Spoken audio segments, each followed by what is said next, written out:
We're here to help your organization find the best co-op students. Our program offers flexible options of 4, 8, or 12-month work terms, allowing you to choose a duration that best suits your organization. All you need to do is send us the job description, choose your favorite candidates, and conduct interviews. We'll promote the jobs to our students, organize the interview details, coordinate the offers, and handle the rest.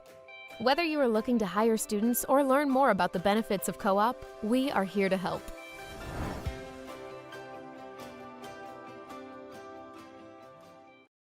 Hello and welcome. My name is Faz. I'm the president of Dx3 and I welcome you to Dx3 Pulse. Dx3 Pulse is our regular and timely insights that are shared by biggest and brightest names in the industry focused on the retail and marketing industry. Today, I'm really excited to welcome an amazing professional, one of the most accomplished people within the industry, Andrew Simon, who's Global Creative Director for Edelman. Welcome, Simon.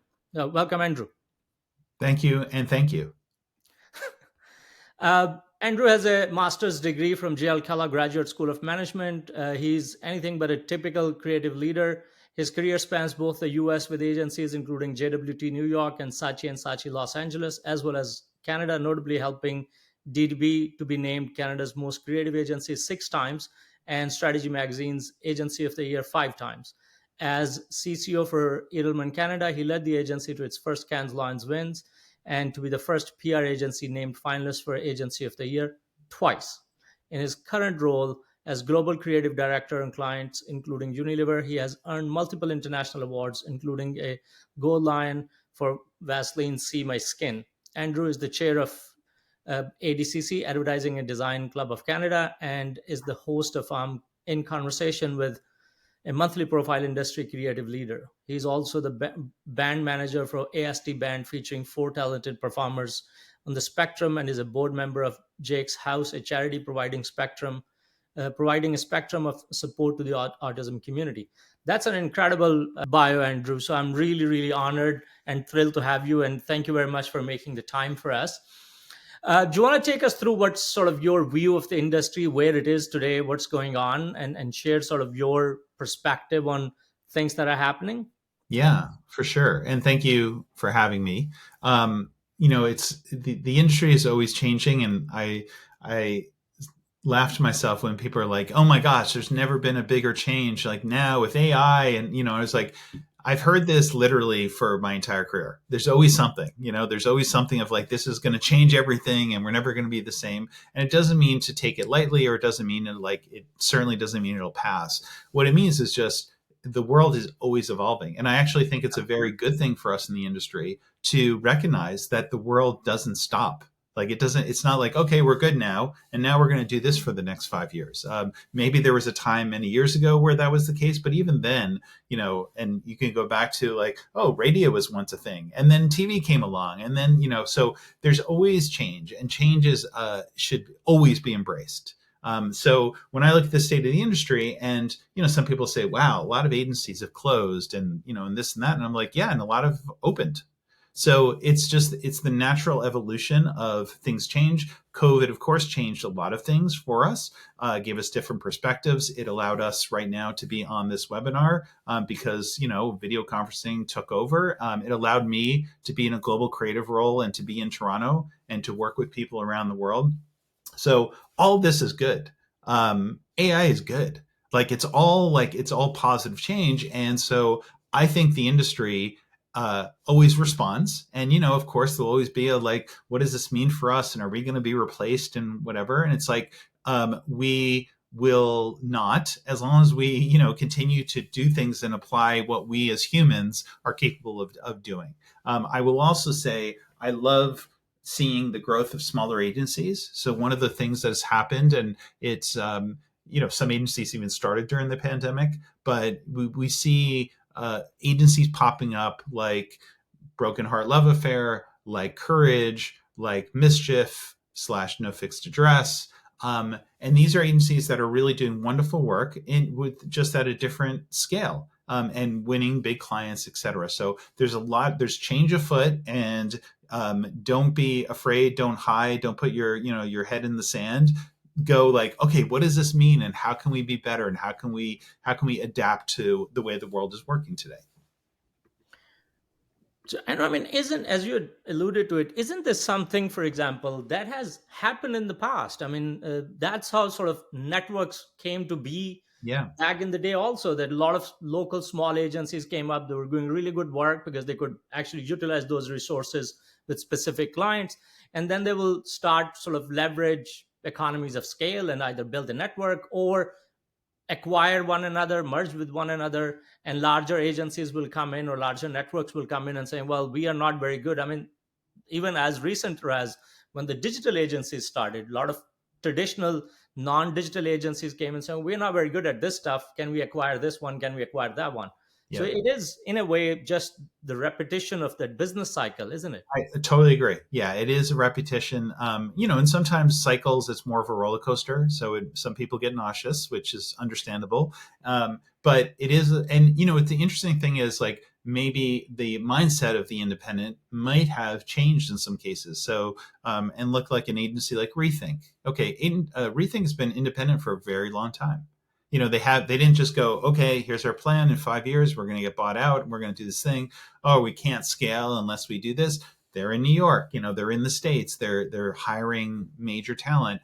So it's just interesting to consider. Of course, everybody looks at it and goes, okay, but then you have, once John Street was independent, and then they got bought by WPP, and those things will happen. But I think we'll see more truly independent, because I think they'll realize, with the right backing and different business model, that they can continue to grow without, like, quote unquote, selling out, Yep. to a holding company.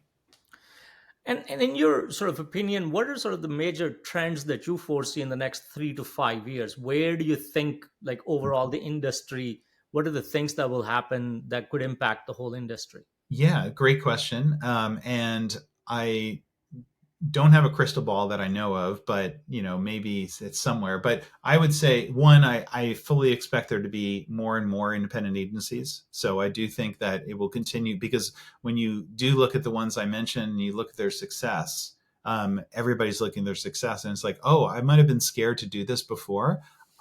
Clearly I can do it, and I'm not going to go, I'm not going to lose my house and these kind of things. So I think success begets success. So we'll see more of that, and we'll see, with that, I think, the shrinking of a couple of the bigger players. It's not like they're going to go away, but they might leave, our the Canadian market. They might go, okay, instead we're going to invest in these other places, or we're going to do some other things. So I think that'll happen. I do think that, AI applications, and always talk about applications, will of course grow. It's not a short-lived thing, and because it has real purpose and utility, but it needs, again, it needs to be applied. So it needs us to figure out the best way of using it, and it's those who do embrace it that'll be the most successful. And that could be anything from how the images that you present in a new business deck, or to present a creative campaign, to actually applying that within campaigns. I think right now there's almost like a hesitation to do it, because it's like you're selling out, or you're being lazy and things. And it's like, it's just like anything else, it's like, how do you apply the technology in interesting ways to take us to new levels, and to do it differently how anybody else is. So I do that. And I would say the last thing, although there'll be, of course, many more, is that I think that there's where agencies have relied still on more traditional means of getting their message across. I think there's going to be truly a tide, a change, because I think they're recognizing clearly it doesn't work the way it used to. And more work that gets celebrated, more and more work that's effective, is the work that is like, what is that? That's not a spot. That's not a 30-second spot. And you don't have to go through the pain of, all the testing and the discussions and whatever, and then suck the life right out of it, so that when it does show up, it's nowhere close to what you originally, had thought. But, like, look at the Coors Light idea recently that Rethink did, that's a response to a moment in life, just something that happened. They didn't plan it. They didn't pay Otani to, smash the billboard, in the right spot and whatever. It happened. And then the magical thing to me is they were able to take advantage of it, Absolutely. working with a big company, and go, here's a simple solution to, honor this cultural moment. Yeah. That's worth more than, than every, spot of, there's the mountains and they're cold and, whatever, all those kind of things. So that more agencies will understand that the real currency is in the culture defining work, and in work that doesn't, take a kind of traditional or expected form. So if I understand this, smaller agencies, independent agencies are here to stay. Mm-hmm. AI is not something we should shy away from, but it's also not something we should try and dump everything onto. It has a use, it has an application, but it is dependent on people utilizing it the best they can, and then try to, well, I guess to a degree, be original to yourself, but also in a sense that understand the cultural impact of things and work with the moments that you can have or create. Yes. Yeah. Be aware of what's happening in the world. Like, as we, we all put, like, I've seen so many presentations where it's like, okay, here's some social posts that prove this proposition or this hypothesis that we have. And, of course it's ridiculous because it's like 3 social posts, and probably from people who have no followers. But we all, people do it because it's an effective means of going, oh, that's what's happening out there in the world. Let's do that for real. Like, if the more that we can trend, like, watch and understand what's happening out there and respond to it, for brands to respond to it, and not in just a way, we better take advantage of it, ways that are relevant to your brand. That's where the magic happens. That's where you will get the attention. That's where people will stop, pay attention, because again, we don't, we're not competing with advertising. We're competing with culture. We're competing with everything that everybody sees every moment of the day that is way more interesting than the stuff that we produce. So it's like, how do you make your stuff as interesting as theirs and still get a message across about your product? So I'm going to ask you this question because obviously you are from the creative side, and this is a little bit of tongue in cheek. So is creative still the king? Well, yeah, I'm very biased. Like, let's call it what it is. But here's the thing. I think ideas, original thinking, is always the king, the queen, Absolutely. the court jester. That's what drives businesses. It drives marketing. It drives everything. So creativity is original thinking, and we think of it as like, what are the ads and that kind of output, but the reality is like, an idea is creativity, and that's why I believe everybody's creative, and it's like, how do you apply that creativity? And it could be to the most boring kind of banal task, and like, but how do I look at this differently? How do I, and it's also not creative. People also make the mistake of saying creative is about like this thing that I see. Creative is the strategy. It's like, yep, wait, I'm looking at problems differently, and because I look at the problem differently, I can solve it differently. So in that regard, I do think it is still the ruler of the land. But I think it's that, all ad agencies, for all clients, etc., maybe the bloom is off the rose a little bit, because it's like, oh, well, I can just do this, and do I really need those annoying creative people who will come in with their be all moody and do all these things and whatever? And I always say also to creatives, I was like, you're not special. Like, you're special in that your brain might work a different way, and etc. But it's like, be more about the business. Like, think more about what actually drives business, because that's what real results are all about. And that's what certainly gets me up in the morning. So I think for those who do it, and there's a lot of them, I do think creativity still rules, because it leads to great impact. How has it been leading a team and creating ideas and doing sort of the creative campaigns during COVID and sort of the time past? I'm going to ask that specifically because a couple of years ago, I was talking to someone who was leading creative side for Lego, and his point of view was that the hardest thing that they've had to do work from home was the creative exercises. So the creative meetings is the hardest part he's had to do. Everything else was not an issue, worked. So how's that been experience for you guys? Yeah, it sucks. So that's my one word answer. But when I say that, I'm not just being flippant. Um, yeah, creativity is a team sport. Yeah. So it doesn't, like any of us can come up with an interesting notion. Anybody will make it better. Like, and I'm not just talking about other creative people. I'm talking about strategists, account people, like other people who go, oh, why is this? Or what about this aspect or whatever. So the more that you can, and it's not ruling by committee, but the more you can expose, the people and discuss it, etc. And it is this fragile egg. So it's like, that's the thing. It's like, it's, you don't want to, it so easily can break. And so I always say, like, protect the egg. So I'm like going, you want to build the trust amongst the team and talk about an idea and stretch it and go, no, that doesn't feel quite right. And maybe it's more about this. And wait a second, what if we looked at it like this? So that is the thing that certainly, pandemic wise, and then even as we, go post pandemic and are not in the office as much as we should be, it's missing, and it's missing, and you could see it. The things are not as well crafted because you got to get in there and you got to like have these debates and you got to like pull things apart, and it's hard to do that sometimes when you're just virtually connected. Now, with that said, it's also opened up opportunities to bring in other points of view.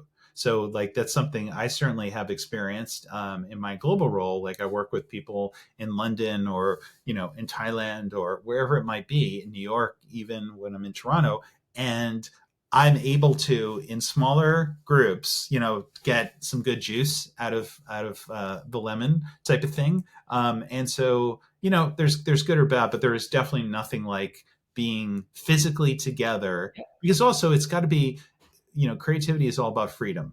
Creativity. So when people say like, why aren't we more creative, et cetera? It's like, well, look at your environment first, because the environment dictates. And it's, I give this, I think of it much like I think a lot of things in terms of sports. Like when you see an athlete who you could go, he or she is free, or they are free. Like you could see that they are not encumbered by thoughts. They're not overly coached. They're just doing their thing, and they're allowed. They have the freedom to do their thing. That's the same thing with creativity. The best ideas that I have are when I'm walking and I'm not putting too much pressure on myself, and like I'm, doing these things. And when you just go, I'm going to pretend that there's not an impending deadline, and I'm just going to think about it. And some ideas need to marinate. So I'm like, I might have like people go, oh my God, that's great. I'm like, it's not, no. It just needs to cook some more because there's something that's not quite right about it. So creativity is, as Rick Rubin, has recently, done a lot of work around creativity. It's this weird, undefined, thing that you don't want to like think too much about. But the thing I know is that with the right people and with the right mindset together, you can create, incredible things. And sometimes the smallest comment and side comment that somebody makes like opens up a new door, and you're like, oh my gosh, like that could be amazing if we do it this way. So I do miss that, but it's a reality. So then you go, how do we get more people together, and go like, and whether like for me, if it's like flying to London and being in a room with a team and just like, and going like, okay, why are we in this room for 8 hours together? It's like, cause we just something's going to happen even when we're not like on point and in a meeting for 30 minutes or an hour. So that to me, there's still nothing better than being together. And we've seen a little bit of sort of in-housing trend within large operators and a bunch of other sort of companies that you would traditionally not have associated with creative work or the Yeah. agency work. They're trying to get into that space. So what is the future of traditional agencies? I mean, you work for pretty much Yeah. every major from JWT to BBDO to Yeah. Saatchi and Saatchi. So what is their future? Like, how are they feeling about this sort of new phenomena? Yeah, I mean, it's hard. It's hard for everybody, and they're questioning it. And I think holding companies are a different story, because I think they're always looking. Hate to say this, but at the bottom line and going like, what's the return and things. So a lot of it is, even for creatives, like as you get more senior, you get more expensive. So they're like, oh, but I could hire somebody cheaper and get just more output and like drive them, etc. And I'm not saying that, again, they're not, holding companies are not all evil. But having experienced a lot of things myself, I'm like, oh boy, like I can see the challenges. So I think they're not going to, as I said, they're not going to go away. There might be new applications. I mean, like, okay, and where's there more fire, truthfully? Like, where is there more opportunity? Because people are saying, and even from a client perspective, just like, oh wait, TikTok's the thing. That's all I want to see. I want to see TikTok ideas, and I want to do this. And then everybody jumped on and goes, we have a TikTok focused agency and we're doing this and we're doing that. But that sounds a little bit silly. But I think the reality is it's good that the mothership understands that they can't just keep doing the same stuff over and over again. They have to find new sources of revenue. They have to work in kind of in different ways. So I think they've woken up to that fact. And just like any other industry, if you don't wake up to it, you see what's happened, whether it's the music industry or whatever it is, and so you don't have a choice, or else you'll be out of business. And I mean, you mentioned in terms of, obviously people are okay, we are very specialized in TikTok, or we are very much focused on sort of influencers and stuff. And for the longest period, obviously agencies were, there were different mediums, so it's TV, print, outdoor, radio, so on and so forth. But are we now seeing that okay, there's a specialization within the medium, that okay, we are specifically Google focused, we are specifically Yeah. Facebook or TikTok, because that's just a platform in Right. reality. And it's more of like, we're a social agency, so it's more Yes. the general, like, just like there was digital agencies, just like there was, Exactly. and so I think it has to be broad enough, but with a specialty, and like, just like there are influencer agencies. And I think that is part of the natural evolution. That's a very smart thing. Like, it's like, who would you trust? Do you trust the big behemoth who goes, yeah, we do influencers too? Or do you trust, the group that specializes that's all they think and breathe and whatever, and have these great relationships? So you understand kind of where the holes are. And of course, some holding companies will buy those entities and just go, we can do that too, and let our group, but then there's overhead on top of that, of course. But I think it's, again, it's like, it's not a bad thing. It's like, where's the focus? But when you really think about it, it can be a little silly, because it's just like, how much is flavor of the month? Like, how much is really influential? Or is it just like marketers kind of talking to themselves? Absolutely. So I wanted to spend a little bit of time trying to sort of talk about, because I mean, you've had an illustrious career. It's unbelievable, the kind of work you've done. So I wanted to get a little bit more in terms of, how was it winning your first Cannes Lions? Like, what was that about? What campaign was it? How did it? What do you think made the jury go for that? Right. Oh, you mean my very first Your Canada? very first, Wow. absolutely. Wow. I know it sounds sad, but I was like, I don't even know what was my first, which, you'd remember your Means first. you won so many. Yeah, no, well, no, that's not I don't know, but I just have a bad memory. I think that's what it is. I mean, I would say, like, it's always a thrill. So that's the thing. I will tell you one of the more significant moments that I had, which was very funny, because it was for work I did for, this wasn't my first, but it was significant work I did for the for cancer, for specifically, it was, I guess it was then Canadian Cancer Society. And we had done this campaign it was actually very unique. It was, because it was a very hard sell, because we had to convince like all the different stakeholders why this was, and it was a very truthful piece, and it was film based. So the team, we worked on it. It took a lot of time to convince everyone that we needed this to be raw, and to really get, to be truthful about cancer and how it affected people and their families, etc. And we did a film. We were going to do this film in English, and they said, well, of course we need to do one for French as well. And we're like, yeah. But then we decided, we're like, here's what we don't want to do. We do not want to do, hey, let's dub it, let's caption it, let's do whatever. Let's actually do something different. Let's do something for English Canada, and let's do something for French Canada. And it was, basically the same team that was working on both. And so we approached this, and it was the same director, and we filmed two totally different, kind of even concepts, really, to address, but had the same spirit. And hilariously, I remember, like, the French version won gold at the marketing awards. Okay. The English version won nothing. And then at Cannes, I left. I usually leave early because I just, I'm done with it. And I got like when I landed on the plane, all of a sudden my phone was like ding, ding, ding, ding, ding, ding, and we had won a silver lion for the English version. Wow. And I was like, that might be a world's first, like, or a first for Canada. Like, I was like, I don't know of two separate executions in the same campaign that were that different that were awarded. But I was like, that was such a uh, it's a magical moment, and it's just like because what it represents your peers and people that you do look up to who think there's merit in your work, and how difficult it is to stand out, and how difficult it is there. And so I will also talk to you about this from the recent experience I had, which was being on a jury.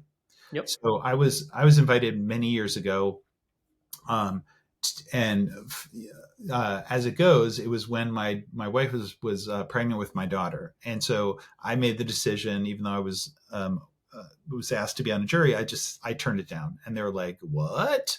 And I was like, "It's personal, like whatever." So then I went dry. Like even though I was winning lions, I wasn't being asked, and it was which is funny to me. I'm like, "Am I blackballed or like how does that work?" But anyway, so I had the honor of judging PR this year, and it was definitely one of the highlights of my career. So because it was a great group of people, it was a great chairperson who was leading us, and it was just a great discussion. You're in the room for hours upon hours, and there's all this great work, and you're like, why is this one better than this, and what's this one and this one? And so it just gave me a renewed appreciation for how special it is to win an award, can or otherwise, on an international stage, and the excitement that it drives in these other creatives who do what you do to be like, oh my God, that idea, like that's so cool because this, that, the other thing. So like this year, we won. I guess it was 8 lions for various pieces of work that we're involved in, on Unilever specifically. And it wasn't just like a one hit wonder. It was like, okay, it was on Dove and it was on Hellman's. And, so because it was widespread, that was also incredibly rewarding. But the important part is the way that Cannes has evolved is, it is much more about impact.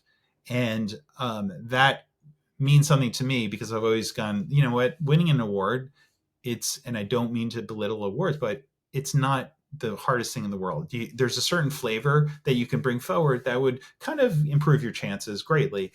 It's when it's like, but what was the real impact in the world? So that's where I think as Cannes has evolved and the focus has been more about that, I love that because that's what all of us should do. And that will keep us, back to the question of like, what's going to keep the industry thriving when it's like you can actually prove real results and real cultural impact.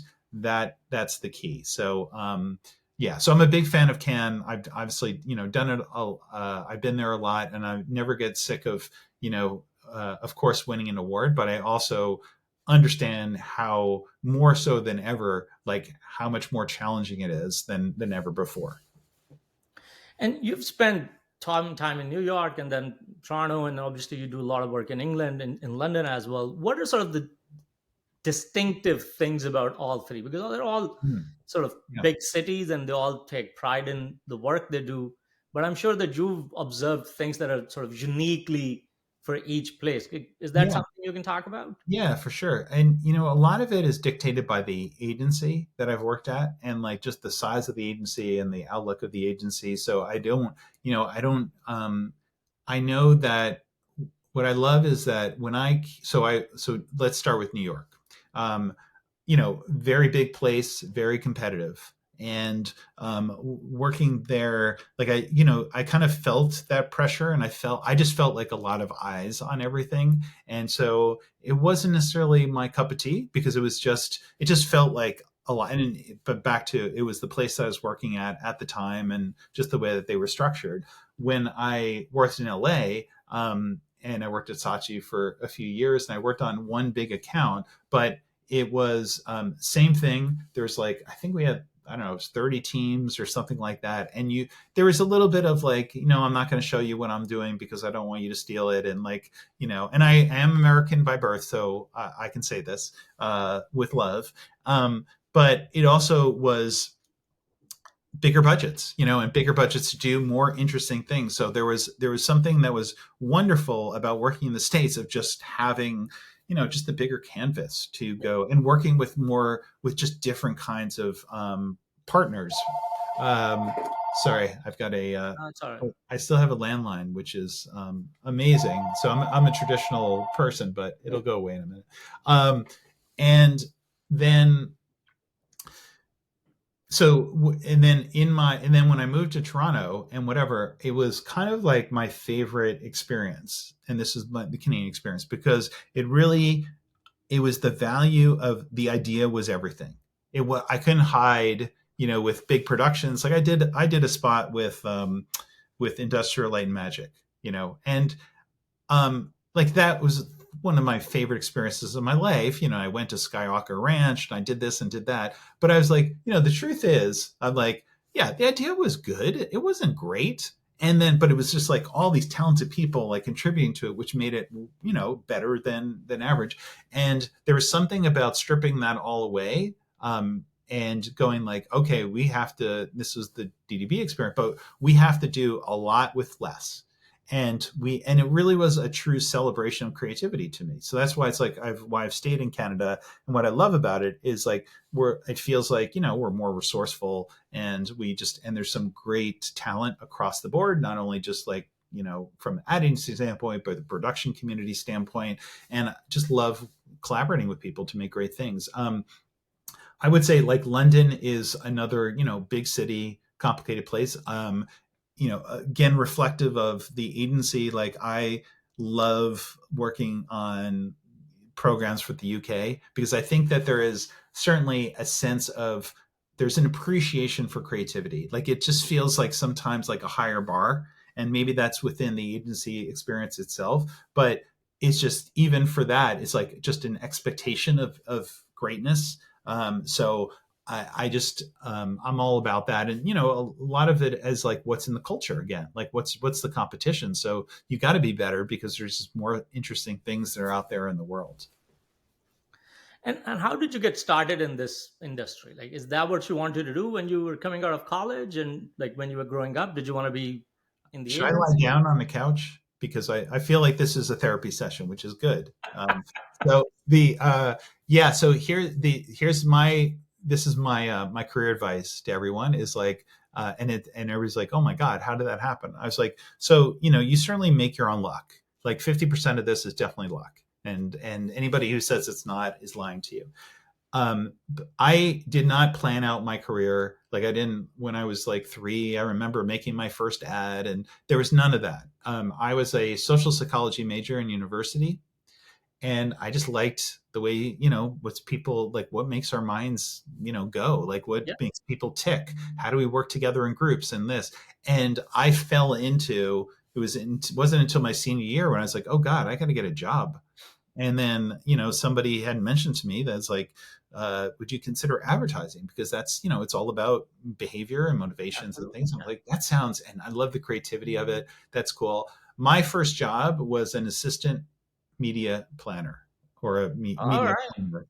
And it's not because I was a whiz at numbers for sure. It was because I didn't have a portfolio. I mean, I was just like graduating university, and I was like, I just got to get in.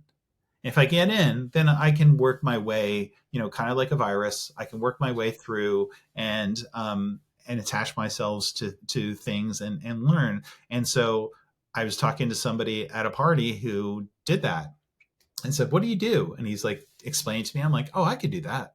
And so it's like, great. So I applied, and that's when I got hired. And so that's the way my career has gone. Is like I don't think too much about it. I just go, okay, like what about this? And then I got exposed to creative, and did some creative things when I was there because I raised my hand, etc. And all along the way, I went to business school. What's that about? Aren't you a creative guy? And I was like, this is really interesting to me. So I always say, go to the thing that interests you, Yeah. where you think you can benefit. And then once you have that, nobody can take that away from you. And then just see where it goes. So along my journey, I worked at a client. I worked at General Mills in Minneapolis. And then I went to Saatchi, in Los Angeles, and worked back in the ad agency, as a senior writer, or eventually, a senior writer, and before I came to Canada. So that's my career, like I just go like, if whatever gets you out of bed in the morning, whatever this thing is, like this is kind of the core of what I like to do. That's the thing you have to run towards. And then some things will work out, some things won't work out. That's okay. But it's always like your journey is just move forward, swim forward. And then sometimes you'll take a bad turn. That's okay, because you'll still get something from that experience. But when I look at where I'm at today, and I feel very thankful. And again, luck has a lot to do with it. But I was like, yeah, it's like all of it counts. Going to business school helped me immensely, working with clients, talking to clients, relationships with clients, working with other people, like just even group dynamics and things like that. Yep. So there is, when people say to me like, why did you go to business school? I was like, oh, I recommend it for everybody. Like and not just because it's a beautiful little plaque on your wall degree. It's because it will teach you things. And this is all about, if you're a curious person, that's what this industry is all about. Keep on moving forward and going like, what are new things I could learn? What are new things I could do? What are different things I could do that make me, motivated to be in this business? Yep. So, I mean, do you want to talk a little bit about sort of Jake's house and the band? What Sure. brought you into those? How can people get involved? What can Yeah, you do? absolutely. Thank you for bringing that up. So I've been connected. I met the people who, or one of the co-founders of Jake's House over a decade ago. In fact, when I was at DDB and he came in and he was looking for an agency to help him out, and I just kind of went, I like you. Like I was just like, mental note, I just like this person as a human being. I have great respect for that. It was somebody who had two of his three kids were on the spectrum. Yep. And so we stayed in touch and did some things. And I guess it was 4 years ago, 4 years ago, where he called me up one day and he said, so I had this, this opportunity and I want you to film it. And basically what it was Roger Hodgson of Supertramp fame was coming, that he was coming to do a private concert because the charity loved the song Give a Little Bit as a thematic to a giving exercise. And he's like, so could you film it? And I was like, oh no, I can't do that. And he's like, oh, okay. And I said, no. I mean, it's a missed opportunity. That's not going to, what's that going to do? And like, whatever, you don't need to do it. So I came back to him a few hours later and I said, here's what I think we should do. I think we should form a band. And I think we should bring this group of people together on stage with Roger and an orchestra to play Give a Little Bit, and I've done enough research about those on the spectrum. They have certain abilities. Music is one of them. So we did it. It was magical. And then it was like, well, what's next? I was like, we got to make this band real. So ASD Band was formed, was post that. And I am still the band manager and non-paid. So that's important to mention. Band, in case they're listening, I don't get paid. And it's been this amazing journey. So go to Spotify, Apple, whatever you have, and go check out ASD Band. There is an EP. It's the songs of that EP were written by the band, performed by the band. They're amazing. And they showed up on Canada's Got Talent. We got invited to Canada's Got Talent. Nice. Got 4 yeses. Didn't make it to the semifinals because there was only 18, acts that could do it. And don't get me started about why that was. But it was this great moment, and the band is still thriving. We're playing a festival in Milton, Ontario, the Hops and Harvest Festival in, I think, in a few weeks, and they're playing a bat mitzvah. Yeah, and then we have some great things planned for next year. So check out ASD Band. It's one of the joys of my life because it's another great example of you can think what you want about people on the spectrum. We brought these 4 strangers together, and you can think what you want about having autism. You don't communicate well, et cetera, all these kind of things, all the stereotypes. We brought these 4 people together who didn't know each other. And with assistance, in terms of having somebody who can help guide them, they have created these amazing things, and they're just fabulous band. And they've played Massey Hall. Like Wow, that's they amazing. just played the CNE for the second year. Like it's just amazing to watch, and it's very inspirational. Should be very inspirational for all of us because yeah, this is the thing. It's like don't judge any situation. Always kind of go, what if we did this, and then imagine if we did this. And the ASD band is a great example of that. Well, that's great. Thank you very much, Andrew. I appreciate your time. Could have had this conversation for another half an hour, 40 minutes easily. Remarkable career, fantastic work that you've done. But I know that we're a little bit short on time. So I wanted to take this opportunity to thank you. And once again, for anyone who's listening, ASD Band, check it out on Spotify and support any way you can. Thank you very much, Andrew. Thank you. For the latest updates, subscribe to our channels, link below. You can also visit us at dx3canada.com. It will help you keep updated with our content and engage with us and interact